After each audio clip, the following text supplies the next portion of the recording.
Ana mau cerita tentang seorang ulama gitu. Kalau nggak salah ulamanya tuh Imam Syafi'i. Jadi ya dahulu kala lah gitu. Jadi Imam Syafi'i itu ya dalam satu halakoh pernah ditanya gitu. Pertanyaannya gini oleh salah seorang penanya gitu. Ya Imam, apakah apabila saya membunuh seseorang, apakah saya dapat diampuni dosanya? Lalu Imam Syafi'i menjawab, untuk yang pertama ini tidak, kamu tidak akan diampuni jika membunuh seseorang karena apa gitu dalilnya. Anda lupa. Terus diperhatiin sama yang murid lainnya tuh. Oh, ternyata fatwa yang pertama gitu. Kalau seorang membunuh manusia yang lainnya itu, ya kesempatan masuk surganya itu semakin kecil gitu. Terus di kesempatan yang kedua, ya selang beberapa hari mungkin ya, ditanya lagi Imam Syafi'i itu, ya Imam, saya membunuh seseorang, apakah dapat diampuni dosanya? Lalu Imam Syafi'i kali ini malah menjawab berbeda dari jawaban yang pertama.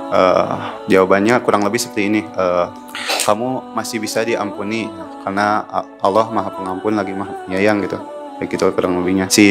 Lalu si murid pun heran gitu, kok jawabannya beda gitu, padahal pertanyaan sama gitu, fatwanya sama, kok jawabannya beda. Tapi ternyata setelah diusut-usut, setelah ya orang itu yang nanya udah pergi mungkin ya, si murid nanya ke Imam Syafi'i, ya Imam, kenapa engkau memberikan fatwa yang berbeda kepada dua orang tersebut? Yang pertama kau katakan dia membunuh seseorang tidak diampuni, tapi kenapa yang kedua ini malah kau ampuni gitu?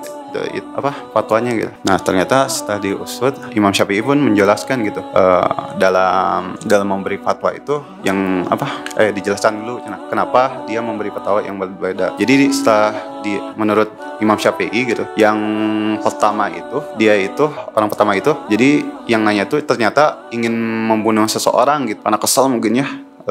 Jadi dia pengen membunuh ya, tapi masih pengen diampuni gitu dosanya gitu setelah membunuh teh. Jadi nanya dulu apakah membunuh seseorang apakah masih bisa diampuni enggak gitu. Ternyata karena Imam Syafi'i tahu gitu niat orang itu, dia memberi fatwa yang pertama itu gitu. Jadi kau tidak akan diampuni jika membunuh seseorang gitu. Terus yang kedua, kenapa orang itu diampuni gitu. Imam Syafi'i pun menjelaskan lagi gitu, kenapa orang itu tersebut diampuni. Ternyata orang kedua tersebut ternyata sudah membunuh seseorang gitu, dan dia menyesal atas dosanya gitu. Kan kalau udah menyesal gitu terus udah dilakuin juga gitu, masa gak ada pengampunan bagi dia gitu. Dan jadi si Imam Syafi'i pun memberi fatwa yang kedua gitu. Dan dari situ kita bisa ambil pelajaran gitu. Pada saat itu gitu, ternyata ilmu yang digunakan itu untuk itu tuh ternyata ilmu firasat gitu. Jadi ilmu firasat ini